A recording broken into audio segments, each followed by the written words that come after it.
I want you to imagine the following scenario. You're shopping. You're just about finished shopping, and you look in your wallet, and you have no money. You have $1, and you've got to buy all this food for your family. And you wonder to yourself, where am I going to get money from? Last minute, I'm stuck, I've got all this stuff, I'm in line already, and all of a sudden someone walks up behind you. And you know them, but barely. You kind of recognize them a little bit. And they look at you and go, oh my gosh, I'm so happy to find you. I'm so happy to see you. And you look at them and say, oh, that's nice. And they say, don't you know who I am? And you kind of say, no. You see, remember 20 years ago, we were sitting together and we were talking. It was after school one day, and you lent me money. I was stuck and I needed some help, and you gave me $20. And we haven't seen each other since then. But I took your $20 because I couldn't find you. And I invested it for you in a small fund. So now that I found you, and I don't know when the next time I'm going to see you is, I'd like to write you a check for how much money is actually yours. And this person takes out a checkbook, and they write you a check for $3 million. Oh my goodness! Wow! Forget my $1 in my wallet. I am now rich. Where did all that money come from? It came from an investment I don't even realize that I made 20 years earlier. Between Rosh Hashanah and Yom Kippur, the Aseret Yemei Teshuvah. And every single day during the Aseret Yemei Teshuvah and davening, we say, Avinu Malkeinu, our Father, our King, Katvenu L'Zchuyot, write us down for merits. Question, what are merits? I understand asking Hashem, write us down for a good life, write us down for refuah, for to be healthy. What are merits? What does a merit look like, taste like, act like? What is it? What is a merit? Join me. Let's go visit a concert in 1998 in Cape Town, South Africa.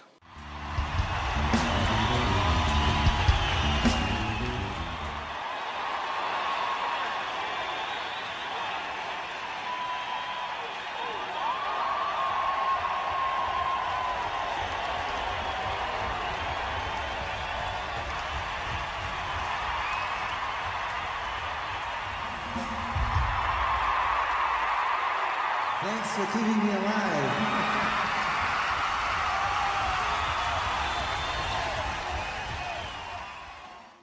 What was unique about that concert that we just visited is that the performer was a superstar, a rock star named Rodriguez.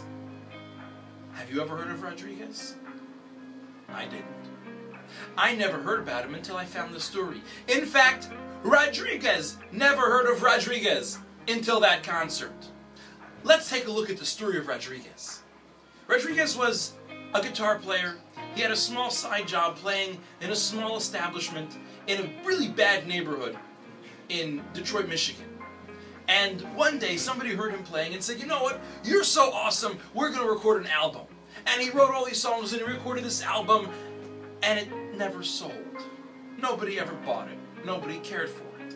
So, here in America, that album disappeared. And the performer Rodriguez was gone. This man, Rodriguez, went to work fixing up apartments. He had a partner. They did work in lower class neighborhoods, and they fixed up apartments. But what he didn't know was that his album made its way to South Africa. And in South Africa, it became, and I quote, the theme song of our lives in the 1970s and 1980s. While we never knew what happened to the performer Rodriguez, some people heard that he had died, other people heard that his music career just ended, nobody knew what happened. But his album was the album of anti-apartheids in the 1970s and early 1980s in South Africa. Everybody living then knew every one of his songs inside out and upside down. It inspired their culture to change. And in the 90s, somebody decided to research and find out what really happened to Rodriguez. And when they found he was alive, they invited him to South Africa because, and I quote, he was the Elvis Presley of South Africa. Could you imagine Rodriguez getting off a plane and going to perform at a concert like that, where for 10 minutes they couldn't even play music as everyone cheered Rodriguez with such excitement. They had met their hero, a man who didn't even know that he influenced and changed an entire culture through music, because in his life it was gone. In the middle of the beginning of the cheering of the concert, he finally leaned forward to the microphone and he screamed, "Thank you for keeping me alive." The little me, the musician me, stayed alive that he didn't even know about. When we ask Hashem, write us down for merits, we are saying, Hashem, our Father, our King in heaven, throughout our lives, we are given opportunities where we interact with people.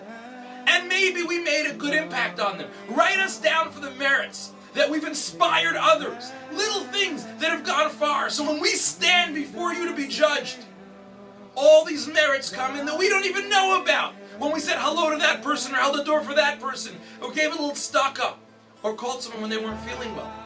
The little things we've done that have inspired other people, that have grown to inspire more people, and their actions have inspired even more people. Let those merits come to us. This year when we celebrate the beginning of the new year, let's ask Hashem, our Father, our King, please write us down that we should be able to inspire others, to have merits of inspiration for others, that we are written in the book of life, of good life, because of things we do for others that inspire others and to bring others to do more inspiration. Have a wonderful, happy, and healthy new year.